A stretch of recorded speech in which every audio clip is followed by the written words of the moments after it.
all so much for coming tonight. On behalf of the Beth Israel Sisterhood and the Greater Worcester Chapter of Hadassah and their presidents, Lydia Bornstein and Francis Friedman, welcome. I'm Carol Goodman-Kaufman. In case anyone doesn't know, I'm really excited that we're having this program tonight. This is something many of you have probably read in the news, that everything from hard shares to feces have been thrown at our sisters in Jerusalem for the simple act of wanting to pray at the Western Wall. It should no longer be called the Wailing Wall. We have the place, and yet now people are crying because they're being brutalized by fellow Jews for wanting to pray. Tonight, Rabbi Pikowski is going to talk to us about the halachic issues, cultural, historical issues surrounding the women of the wall. But first we're going to view a little video that will set the stage so you know what the situation is in Jerusalem for the women, conservative, reform, reconstructionist, even Orthodox, who, bless you, who want to pray at the wall out loud. That's it.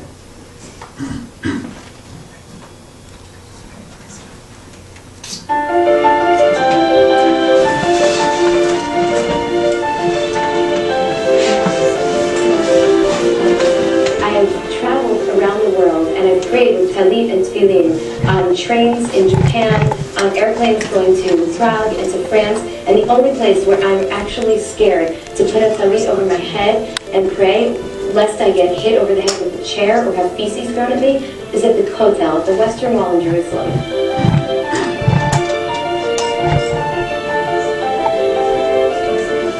The women at the wall are the prophets of our time, because the prophetesses of our time. Because they are challenging and have been challenging the injustice in sacred space. There isn't anything more prophetic than that.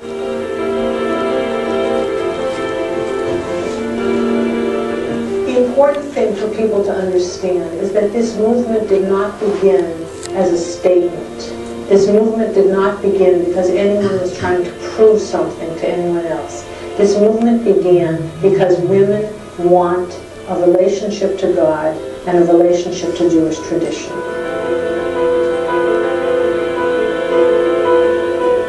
The Women of the Wall movement started in 1989. It was my first time in Jerusalem. It was the first year of the Intifada, the Palestinian uprising. That's what people were wary about when they went to Jerusalem. We were attending a women's conference in Jerusalem and decided that they would like to go together to daven, to have a prayer service at the Kotel. The police had a tear gas canister when one of the men grabbed it and threw it into the group of us who were down still at the Kotel in our prayer service. I didn't expect that it would be an Orthodox Jew who would throw a tear gas canister and endanger a whole group of Jewish women. Here's a photo that was in the New York Times of the same event. This one my mother sent to me because she picked me out of the crowd. She wrote on it, did I guess right? The Kotel, the Western Wall, is the most significant site to worship God. This site is the site that has held Jewish dreams and Jewish prayers for centuries. And for generations, Jews have come to the wall and put their little pieces of paper with their prayers inside the stones. Many commemorative events are held there. Paratroopers come to the wall to be sworn in. Tisha B'Av, where the great temple was destroyed, and the Memorial Day, it's a symbol of Jewish survival. For me, it's a very emotional experience. I feel connected to my past, to my people's past.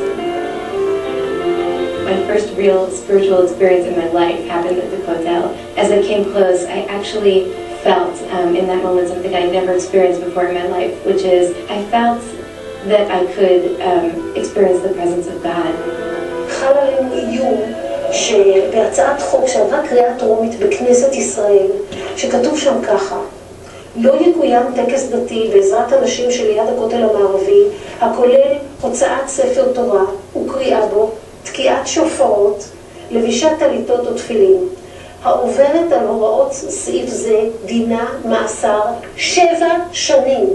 7 שנים מאסר לאישה שמעיזה להתעטף בטלית בכותל או לקרוא שם בספר תורה. הקדוש ברוך הוא קבע שאדם הוא אדם וחמור חמור, הוא קבע שיש אישה ויש איש, ואישה יש לה את מה שהיא צריכה לעשות, ויש לו את מה שהוא צריך לעשות, ואסור לערבב. אישה צריכה לחנך את הילדים, לגדל את הבית, להחזיק את הבית, לגדל את הילדים לתורה ולמצוות, והאיש צריך ללכת וללמוד תורה.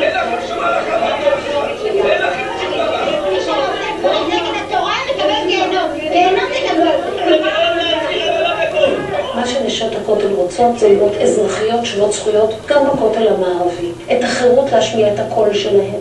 ישראל מוכרת את הכותל כאתר של אחדות לאומית. איך אחדות לאומית אם משתיקים חצי מהאוכלוסייה? איך אחדות לאומית אם הבריונים שולטים בכותל? אז אנחנו בעצם רוצים שהקול שלנו יישמע יחד עם הקול של כולם.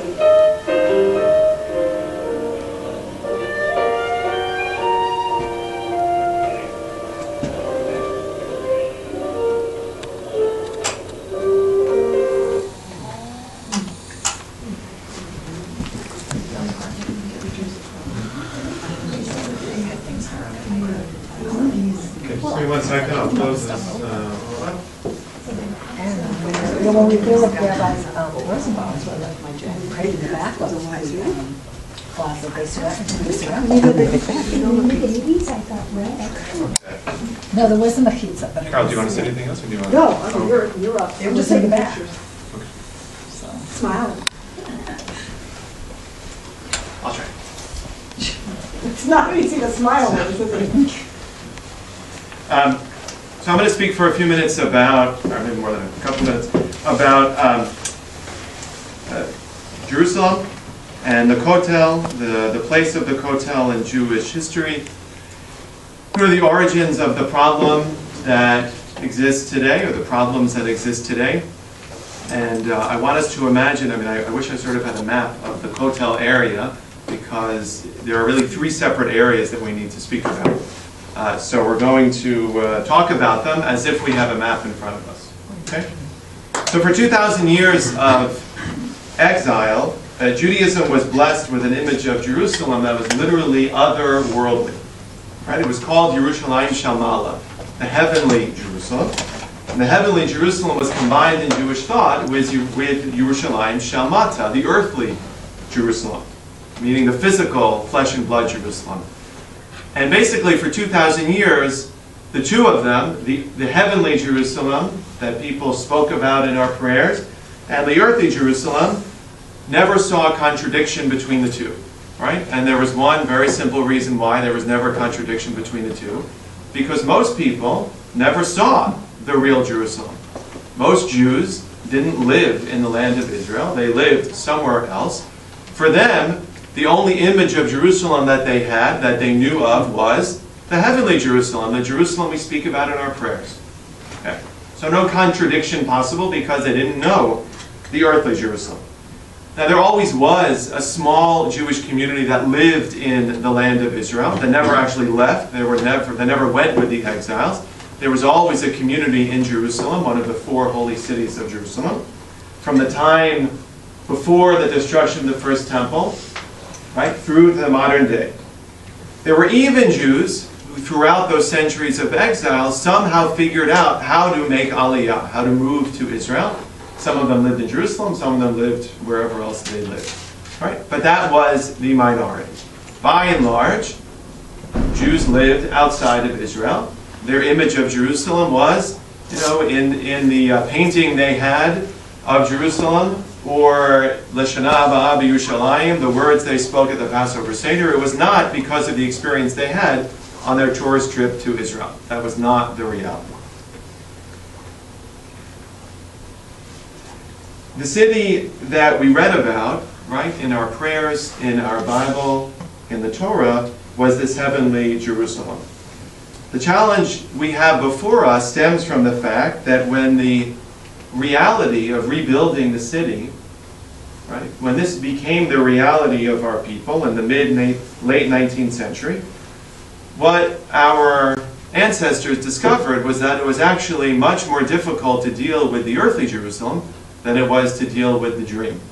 Right? We could all have our own image of what the dream meant, what it was you would do with the dream if it ever became a reality, but when it actually became a reality, it was a whole different story. I want to provide us all with a few pieces of information for background, just to make sure we're all speaking the same language, so to speak. Right, the Western Wall, also known as the Wailing Wall, as Carl said, or the Kotel in Hebrew, is the remaining remnant of the retaining wall of the Second Temple, right, destroyed by the Romans in 70 of the Common Era, so almost 2,000 years ago. So from the time the temple was destroyed until 1967, all that remained, the only thing you would see, and that we see from photographs taken in the 19th and the early 20th century, was a wall with a very small alleyway. Really, an alleyway no more than 4 or 5 feet wide. Right? So you could go and you could pray at it.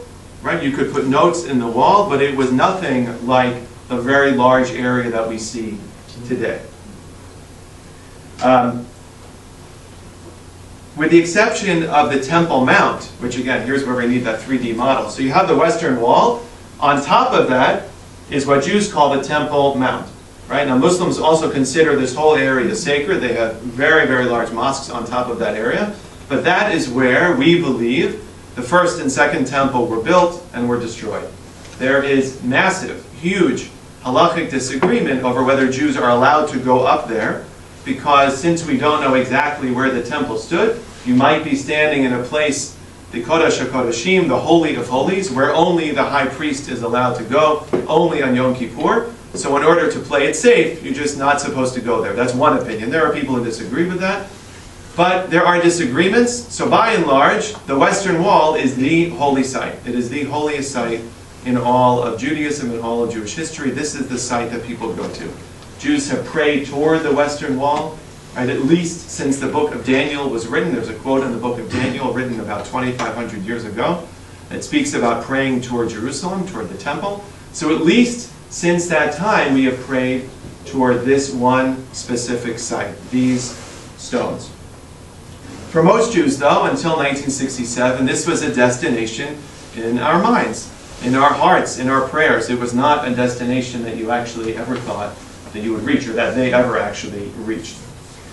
But since the conclusion of the Six-Day War in 1967, things have been much more complicated, for one simple reason. Since the end of the Six-Day War, Jews, meaning the Jewish state, has controlled the Kotel, the Western Wall. Before 48, it was controlled by foreign empires. From 48 to 67, it was controlled by the nation of Jordan. But after 67, it was taken over, right? The land was captured by the Israeli army. The houses closest to the Kotel, as soon as the war was over, were destroyed. Right? They were knocked down because the local, the city government of Jerusalem and the national government were convinced that people would come. That if they widened the area, made it more of an attractive tourist destination, made it so that busloads of people could come and could all fit there, then people would come. And you know what? They were absolutely right. Talk to any tourist, whether it's any one of you or anyone else who has been to Israel since 1967, and I think you would be hard-pressed to find someone who has not visited the Kotel.